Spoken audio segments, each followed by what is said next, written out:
Hey everyone, welcome back to Corporate Decoder, the place where we unlock the secrets hidden within corporate documents.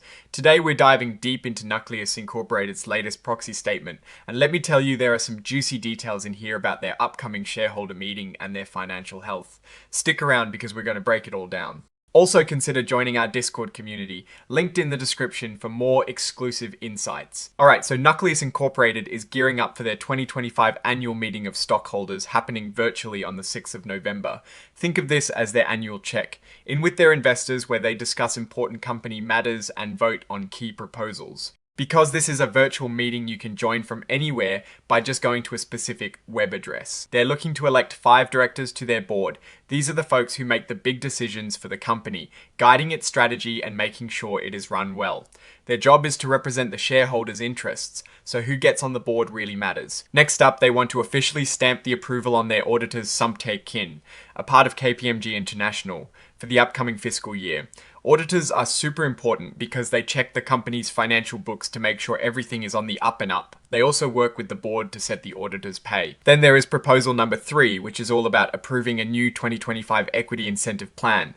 This plan is basically a way for the company to give stock and stock options to its employees and executives. It is designed to make them feel like owners and work harder to make the company more valuable. They re-asking for approval to issue 395000 shares for this plan. The company is really emphasizing that it is super important for all shareholders to cast their vote, either by attending the virtual meeting or by sending in a proxy.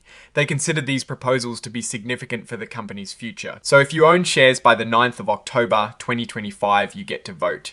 This is known as the record date. For those of you who are stockholders of record, meaning your shares are registered directly in your name, you have a few options to vote. You can vote online by visiting a website and following the instructions on your proxy card. Another way is by phone, or you can mail back your proxy card. Of course, you can also vote virtually during the meeting itself. Now, if your shares are held in what is called street name through a bank or broker, you'll vote differently. Your bank or broker will send you instructions on how to vote your shares, but you can't vote these shares directly at the meeting unless you get a special proxy form from them. When you vote, you might encounter terms like abstentions and broker non-votes. An abstention is when you're present at the meeting but choose not to vote on a particular proposal. A broker non-vote happens when your broker holds your shares, but hasn't received specific voting instructions from you on a proposal. These usually do not count as a vote for or against a proposal. It is important to give your broker clear instructions if you don't want your shares to go unvoted on topics they generally can vote on. Let's talk about the people who are steering the ship. The company is proposing 5 individuals to serve on its board of directors. They've provided a table listing their names and their roles. Menachem Shalom is listed as CEO and Director, David Rokoch as Director, Tomer Nagar also as Director, Avia Volodarsky as Director, and Reuven Yegener as Director. Looks like they're aiming to keep the current board members in their positions. Menachem Shalom has been the CEO and a Director since September of 2024. Before joining Nukkleus, he was CEO and a Director at Kochev Defense Acquisition Corporation, a SPAC that went public. He's also been a Director and CEO of Motomova Incorporated and held CEO roles at other companies like Hold Me Limited. He sounds like he has got a lot of experience founding and running businesses, and he even has advanced degrees in law and business. The board believes his experience makes him a strong candidate. David Rokoch has been a director since September of 2024. He is the founder and CEO of Takara Management Limited, a company that manages hedge funds. He is also a senior investment manager at X Group Fund of Funds, which has actually loaned money to Nukkleus and holds a warrant for their stock. His background in investment management and his familiarity with the company make him a valuable board member, according to the board. Tomer Nagar joined the board in November of 2024. He's been working in sales for Sogloic Food Group and before that served in the Israeli Air Force for over a decade. The board feels his experience in the Air Force and his business background are valuable. Avia Volodarsky also joined the board in November of 2024. She is an attorney who specializes in various areas of law like torts and corporate law.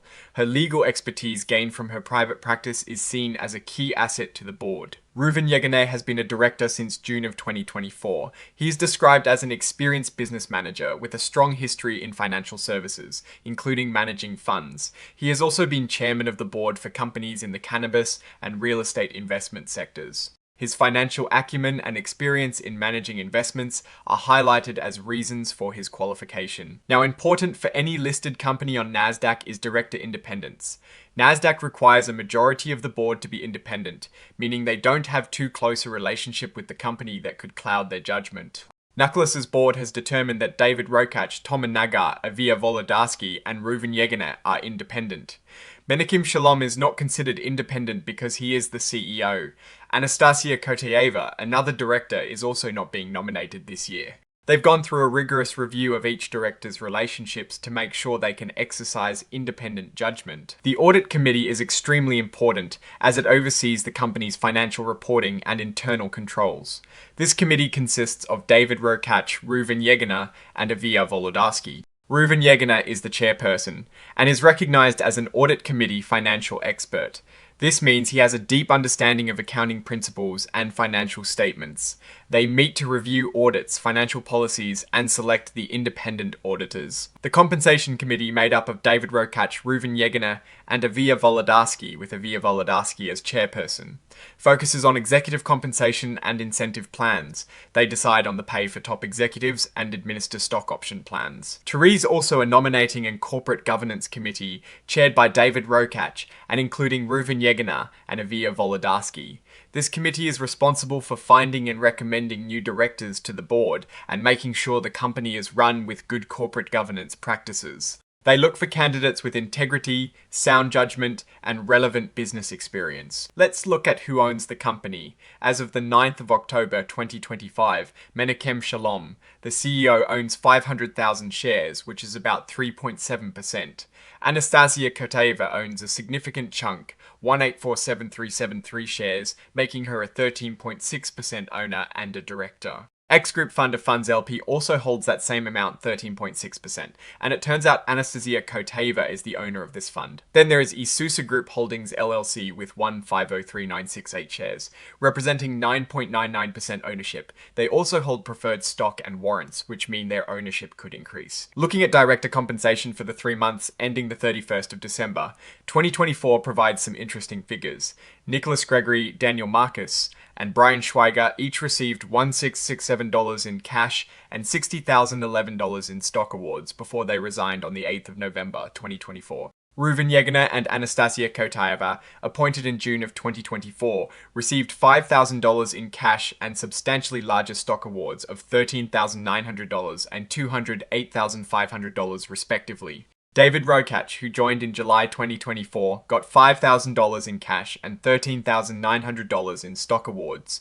Tomer Nagar and Avia Wolodarski, appointed in November 2024, received $3,333 in cash and $13,900 in stock awards. Now let's look at the entire fiscal year ending the 30th of September 2024.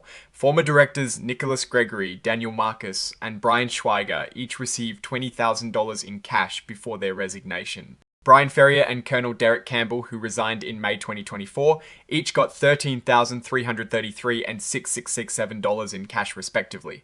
Reuven Yegener and Anastasia Kotayeva, appointed in June 2024, each received $5,833 in cash. David Rokac, appointed in July 2024, got $3,333 in cash. These numbers show a shift in compensation structure, with substantial stock awards becoming more prominent for newer directors. Moving to the executive compensation for the 3 months ended the 31st of December 2024, Menachem Shalom, the CEO, received a salary of $65,000 and a whopping $695,000 in stock awards. This indicates a strong emphasis on equity, base compensation for the top leader, aligning his interests with long-term shareholder value. For the fiscal years ending the 30th of September 2024 and 2023, Menachem Shalom as CEO received a salary of $23,333 in 2024.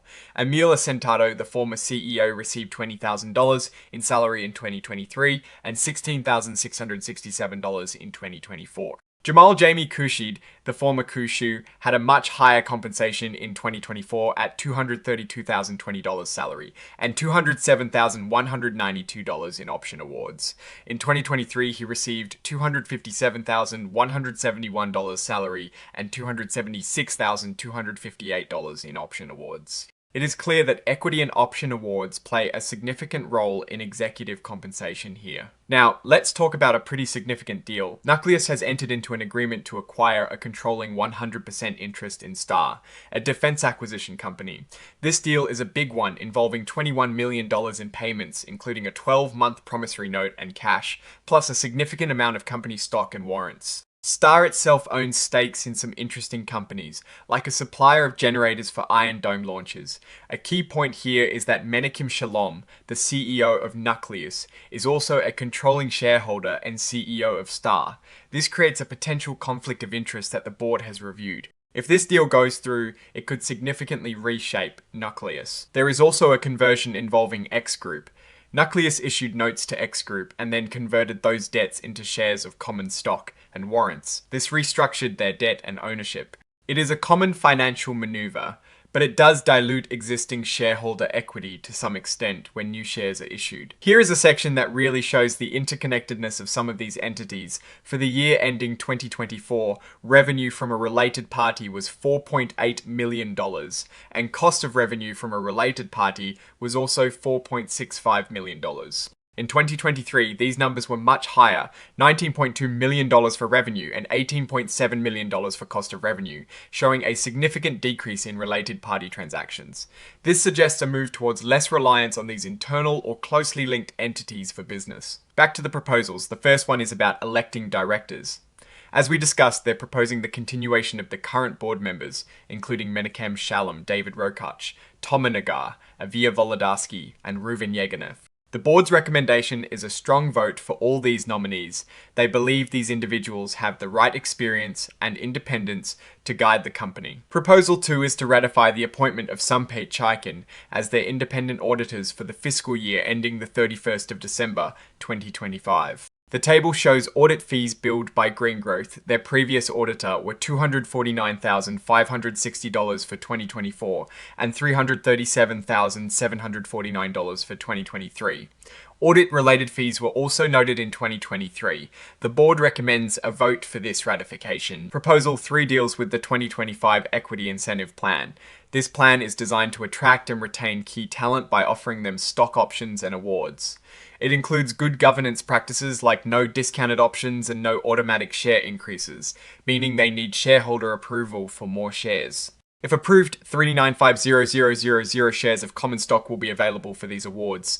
The board strongly recommends a vote for this proposal. It is a typical way for companies to incentivize their employees and align their interests with shareholders. Now, let's delve into the specifics of the 2025 Equity Incentive Plan itself. This plan allows the company to grant various types of awards like stock options, stock appreciation rights, restricted stock, and stock units. The plan is administered by the board or the compensation committee, who have the power to select participants, determine award types, and set terms and conditions. A key number here is the 395,000 shares authorized for issuance. The plan details how options can be exercised, including payment methods and what happens upon termination of employment. It also outlines provisions for adjustments in case of stock splits or mergers and special considerations for international participants. The plan administrator, which is the board, has extensive powers in managing this plan. They can select eligible persons, decide on award types and numbers, and interpret and administer the plan. The number of shares available is 395,000. They can also grant awards as alternatives to other compensation plans. When it comes to incentive stock options, there are specific rules outlined, especially concerning the dollar limitation for options that become exercisable in a calendar year. If you are a 10% stockholder, there are even stricter rules on the exercise price and option term. The plan aims to comply with the US Internal Revenue Code for tax advantages. So what is my take on all this? Nukkleus Inc. seems to be actively restructuring its operations and leadership. The proposed acquisition of Star is a significant move, especially given the CEO's ties to Star. This could be a strategic play to enter the defense sector, but it also introduces potential conflicts of interest that shareholders should be aware of and vote on carefully. The incentive plan signals a focus on attracting and retaining talent, which is crucial for growth, but the issuance of new shares means existing shareholders will see their ownership percentage decrease, a common trade, often growth-oriented companies. The increase in independent directors is a positive sign for corporate governance. The company is clearly pushing forward with its strategic vision, but investors need to weigh the potential rewards of these new initiatives against the inherent risks and dilutions. Alright, that is our deep dive into Nukkleus Incorporated S-Proxy statement. What do you think about these proposals and the company S direction? Let us know in the comments below. If you found this breakdown helpful, please give this video a like and subscribe to Corporate Decoder for more. And don't forget to join our Discord community for more exclusive content. Thanks for watching, and I'll see you next time.